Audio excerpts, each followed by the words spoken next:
इनको कलेजा पीटने से कुछ होने वाला नहीं। सिर्फ उनके कार्यक्रम को धत्ता बताने के लिए, फ्लॉप करने के लिए, डिस्टर्ब करने के दृष्टिकोण से यह तरह की घटनाएं घटी हैं और राज्य सरकार के सुनियोजित तरीके से ये घटनाएं घटी। कहा चाहते हैं कि मुख्यमंत्रियों से बात करें, फिर कहाँ आना चाहते हैं? हमारे यहाँ अमित शाह जी ने कह दिया है कि उनके लिए परमानेंट दरवाजा बंद है। नमस्कार, एक न्यूज़ 24 देख रहे हैं आप और मैं हूँ आपके साथ अविनाश।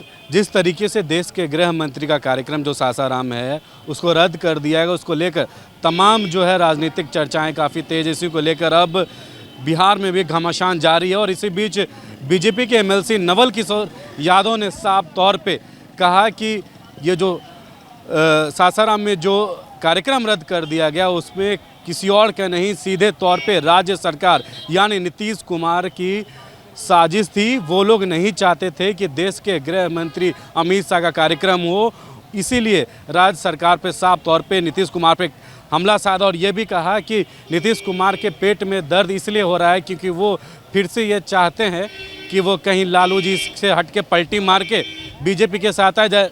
लेकिन अमित शाह खुले मन से ये ऐलान कर दिया है कि अब नीतीश कुमार को किसी भी कीमत पे भाजपा में नहीं आने देंगे। क्या कुछ कह रहे हैं बीजेपी एमएलसी नवल किशोर यादव? आप सबसे पहले उनकी बातों को सुनिए।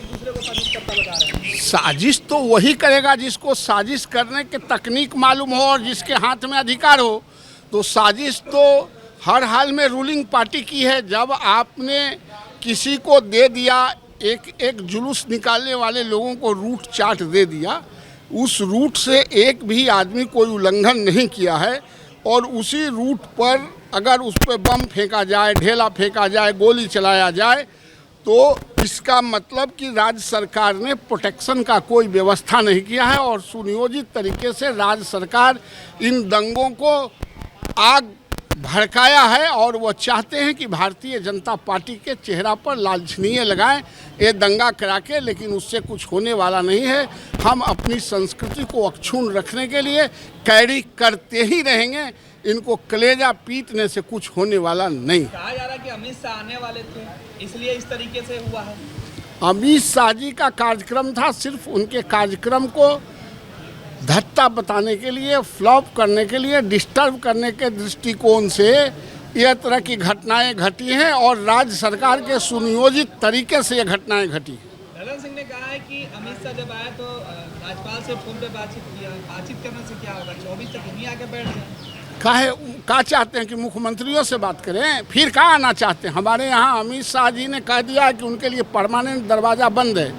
उनका जो पीड़ा है वो पीड़ा यह है कि हमसे भी बात करते और फिर अब हम लालू यादव को छोड़ के पलटा मार के आपके यहाँ आ जाते।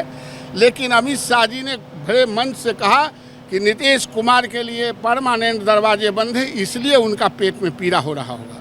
सदन के अंदर हंगामा हुआ। सदन ये बिहार के 10 से 12 करोड़ जनता की अदालत है और इस राज्य में जब कोई अपने संस्कृति को अक्षुण्ण नहीं रह सकता है, अपने संस्कृति में उत्सव नहीं मना सकता, उस पर बम और गोली चलेंगे, तो इन सवालों को कहाँ रखा जाएगा? जब हाउस चल रहा है तो उसकी अदालत में हम लोगों ने पेश किया है। वो लोग कह रहे हैं नारे भी लगे।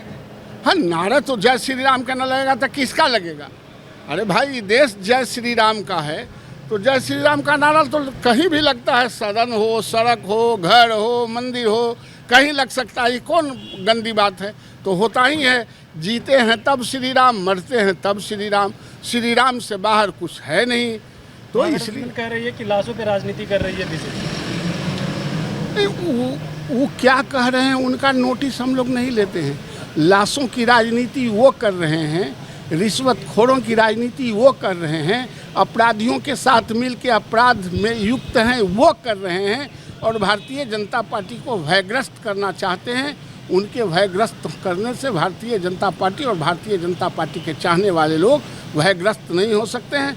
2023 और 2024 में इनको ऐसा बैठाएंगे, ऐसा बिहार की जनता बिठाएगी कि फिर आंख नहीं खोलेगी। राम के नाम पे कब तक सत्ता में रहिएगा? अब तो सवाल ये उठने लगा है। राम के नाम पर हम सत्ता में हैं कि हम राम के नाम के साथ साथ आपके काम पर सत्ता में हैं। इस देश के नौजवान, इस देश के किसान, इस देश के दलित, इस देश के वंचित नरेंद्र मोदी जी के आंखों में अपने भविष्य को टटोलता है और देखता है, तभी उनके साथ भारत की जनता आज उनको प्रधानमंत्री के रूप में रखा है। उनका तर्क हो सकता है क्या इस देश में, इस राज्य में अपनी संस्कृति को कैरी करने के लिए, आगे बढ़ाने के लिए लोग जुलूस नहीं निकालेंगे, महावीर जयंती नहीं मनाएंगे, ये इस राज्य में होगा। इसलिए जानबूझ के भारतीय जनता पार्टी को बदनाम करने के दृष्टिकोण से और बिहार के जनता को आंख में धूल झोंक के आतंकित करके ही वोट लेना चाहते हैं, इसके दृष्टिकोण से ये काम हुआ है। अमित शाह के खिलाफ भी अक्सर बयान किया जा रहा है। अच्छा, अब तो हिमालय पर आप थूक भी फेंक सकते हैं और ढेला भी फेंक सकते हैं, रिटर्न आपको स्वयं मिलेगा।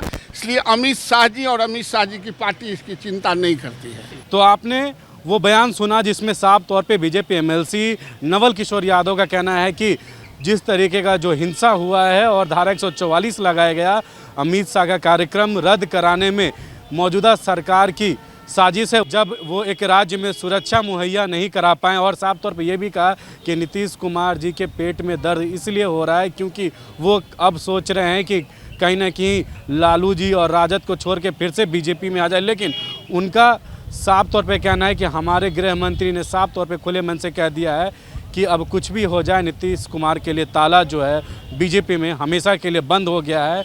चाहे वो कुछ भी कर ले, अब नीतीश कुमार बीजेपी में नहीं जा सकते हैं। फिलहाल इस खबर में इतना ही। सहयोगी मदन के साथ मैं अविनाश, एक न्यूज़ 24 पटना।